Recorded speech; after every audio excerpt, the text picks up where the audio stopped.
अरेली काँडेले बन्यो 10 करोड भ्युज पाउने पहिलो नेपाली लोकदोहोरी गीत। दर्शकबिन नमस्कार।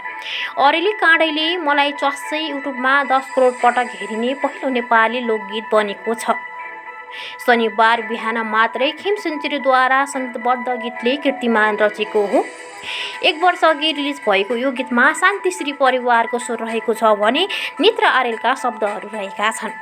10 करोड भ्युज सहित पहिलो नेपाली लोकदोहोरी गीत बन्ने यो दौडमा वसन्त थापाको सालको पाठ टपरी र खेम सेन्चुरीको अरेली काँडेले मलाई चस्सै बिझोट चलेको थियो। सम्बन्धित गीतका कलाकारहरूले भ्युज बढाउनका लागि पछिल्ला केही साताहरूमा लिङ्कहरू धमाधम सेयर गरिरहेका थिए।